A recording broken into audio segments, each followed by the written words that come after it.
Tous les camions affectés aux encas mobiles ainsi que les produits transportés sont codifiés. Les approvisionnements de tout genre doivent être impérativement livrés à un moment précis et à un endroit donné. Rappelons-nous, pour ceux qui connaissent l'histoire de la Seconde Guerre mondiale, l'odyssée des sous-marins ravitailleurs slalomant dans l'océan vers le bâtiment à ravitailler. Les espaces infinis du Grand Sud peuvent être comparés en l'espèce aux amplitudes de l'océan. Je raconte dans les pages où je parle de la guerre de libération de l'embarras du maquisard qui, dans l'urgence d'une alerte, découvre qu'il a saisi, en se ruant hors du refuge, une cartouchière non conforme à l'arme qu'il porte lui-même. À l'échelle d'une unité engagée dans le combat, une erreur de calibre se paie très cher.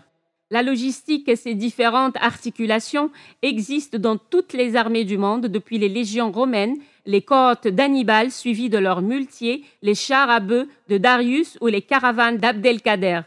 Quand la longue et complexe chaîne des approvisionnements est interrompue durablement, les armées s'effondrent. C'est ce qui est arrivé à la Grande Armée de Napoléon en 1812 et à la Wehrmacht en 1982 dans les immenses plaines de Russie ou dans le désert libyen en 1943.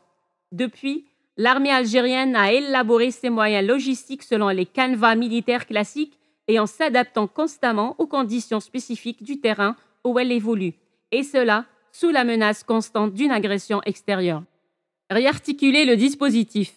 Quand j'échange avec les cadres des unités implantées sur le plateau, je m'aperçois qu'aucune n'a de mission précise. Si, pour toutes, l'agresseur potentiel ne peut venir que de l'Ouest. Elles ne savent pas réellement quel sera le volume de ses forces, la nature de ses moyens et de quelle façon elles seront déployées pour leur faire face sur le champ de bataille. Sur quel axe, jusqu'où et en coordination avec quel élément amis. Encore une fois, la nécessité de former des petits états-majors s'impose à moi. En attendant, nous faisons le nécessaire pour parfaire le dispositif de combat. Quelque temps plus tard, je constaterai en compulsant les documents et en faisant des recoupements que nous avons été entièrement floués par le Maroc à travers une gesticulation militaire et civile. Nos moyens à la veille d'Amgala étaient suffisants pour dissuader Hassan II d'occuper le Sahara. Nous disposions de forces blindées et mécanisées, de groupes d'artillerie, de dizaines de bataillons réorganisés, pour la plupart en brigades d'intervention légère, et d'une aviation qui surclassait largement celle de nos voisins. La tactique des phares avait consisté à faire nomadiser 4 sous-groupements désignés par les lettres A, B, C et D, composés chacun d'un escadron de chars légers AMX-13, d'un bataillon d'infanterie et d'une batterie d'artillerie de 105 mm, de sorte à nous faire croire à la présence de forces infiniment plus importantes que les nôtres. À l'époque, la sécurité militaire de Merbah et Zarhouni s'intéressait plutôt à ce qui se disait dans les messes des casernes et les cafés d'Alger. Elle savait peu de choses précises sur le volume des phares et sur les plans de guerre de Hassan II. Mohamed Salah Yahyaoui, responsable sur place, avait le profil parfait pour tomber dans le panneau.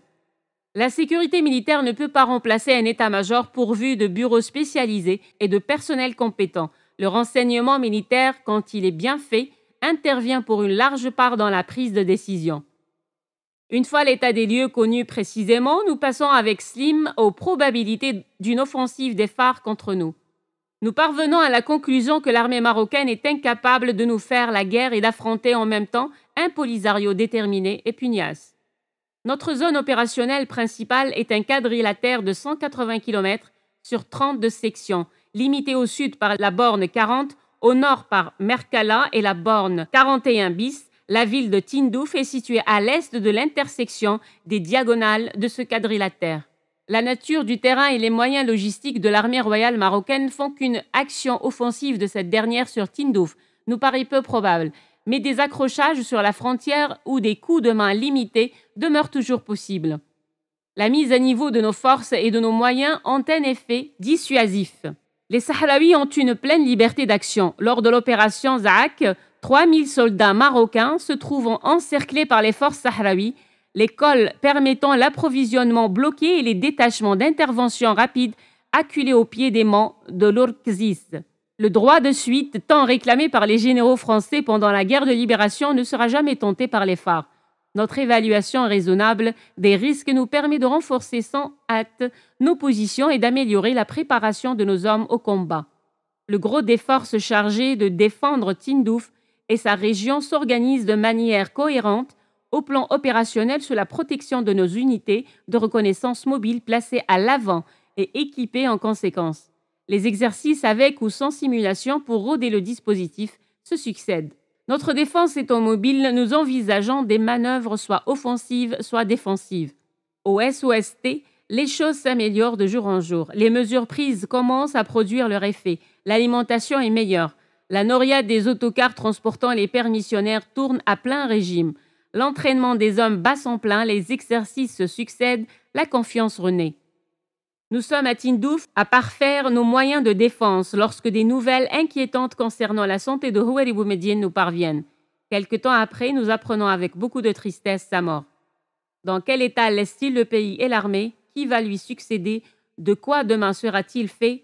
Ce sont les questions que se pose chacun de nous. Boumedienne et l'ANP.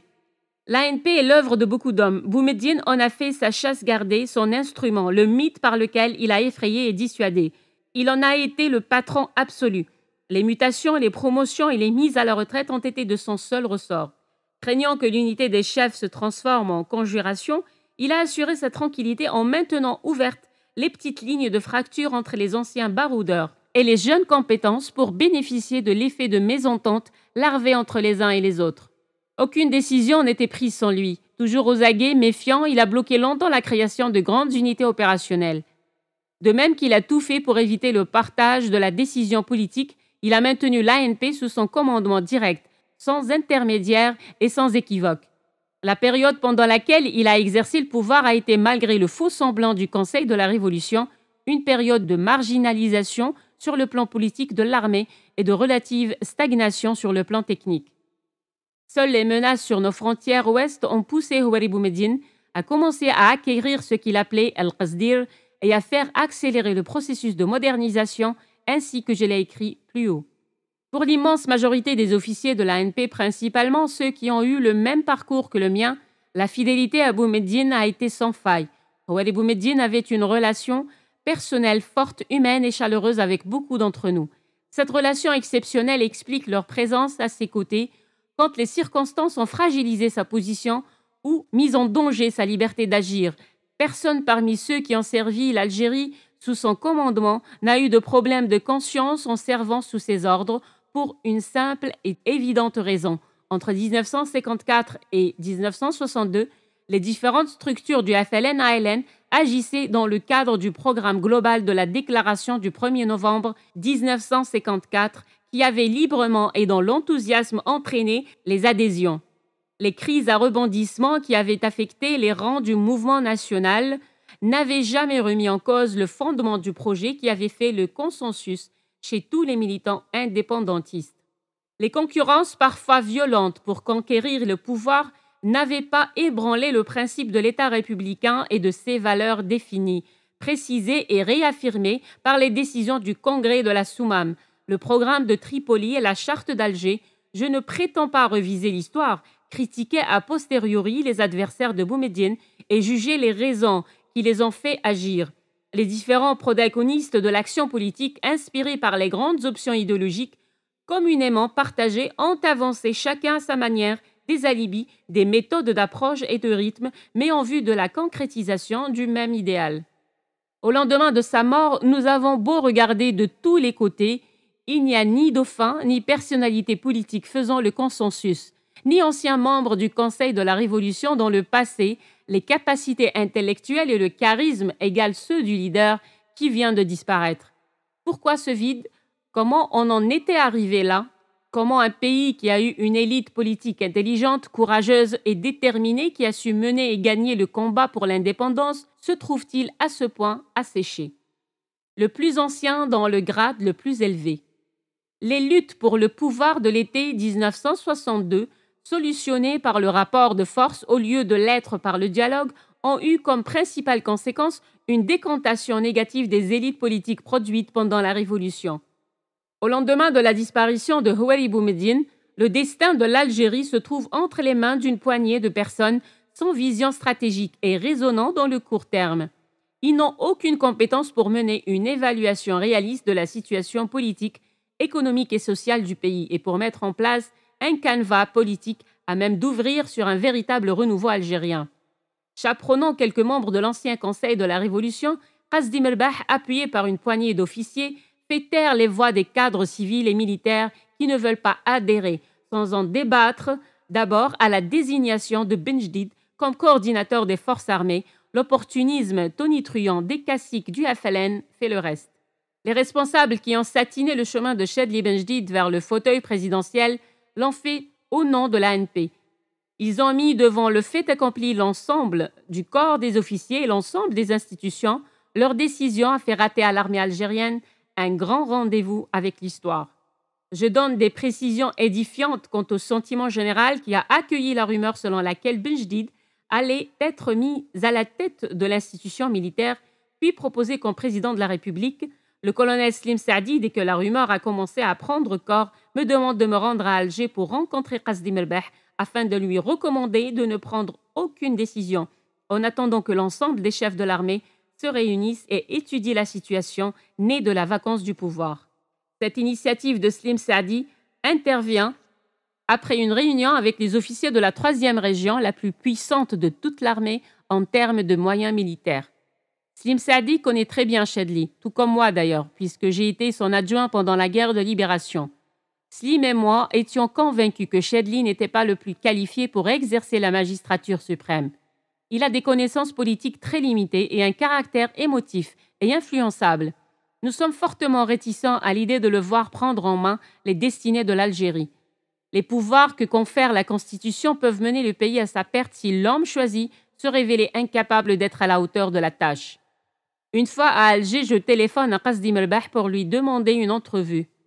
Arguant d'un emploi du temps chargé, il me répond qu'il ne peut pas me recevoir. Je peux malgré tout lui transmettre nos réserves. Le lendemain, le secrétaire général du ministère de la Défense nationale m'apprend que les jeux étaient faits. Chedli Benjdid vient d'être désigné coordinateur de l'armée. Dès lors, il se trouve à la verticale du fauteuil présidentiel. L'opération, comme nous l'apprendrons plus tard, s'est conclue entre Qasdim El-Bah, Abdallah Belhouchet et Mohamed Ataïlia. Ces deux derniers ayant apporté la caution des chefs de région, quelques officiers à l'échelon au-dessous se sont chargés de la claque.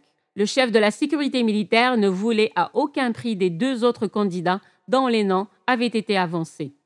Sur quels critères Qasdim El-Bah s'est-il appuyé pour imposer Benjdid? Celui de la légitimité historique, du courage physique, de la compétence? Le principal souci de Qasdim El-Bah, tel qu'il l'expliquera plus tard, était de porter à la tête de l'armée un officier sorti du rang à même de préserver l'unité et la cohésion de l'institution militaire, garante de la stabilité du pays, et lui éviter de tomber entre les mains d'un homme qui l'utiliserait contre elle-même et contre le pays. Chedli Benjdid n'empêchera pas la formation de clans et de coteries au sein de l'armée. Sur un plan purement politique, Qasdim El-Bah a sans doute fait un raisonnement par analogie fondé sur des jugements de valeur. Chedli, homme de l'Est, adopté par des hommes de l'Ouest. Le profil de Benjdid sur cet aspect-là pouvait se superposer sur celui de Houari Boumediene. En réalité, le chef des services secrets, dans la perspective de conserver la réalité du pouvoir, avait choisi l'homme dont le profil psychologique lui convenait.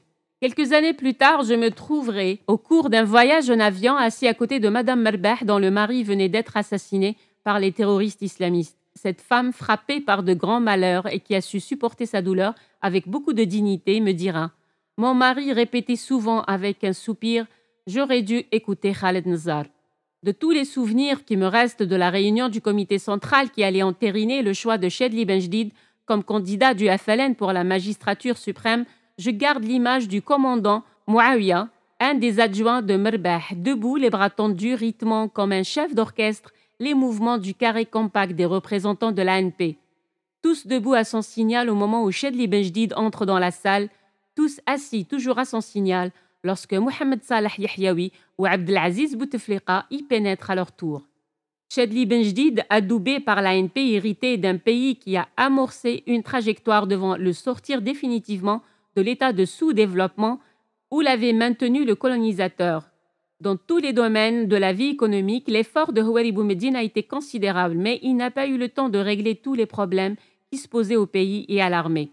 Malgré ce qui a été fait à partir de 1975, l'armée est encore relativement sous-équipée et paralysée par l'inadéquation entre l'importance des postes occupés et les capacités techniques réelles de ceux qui y siègent.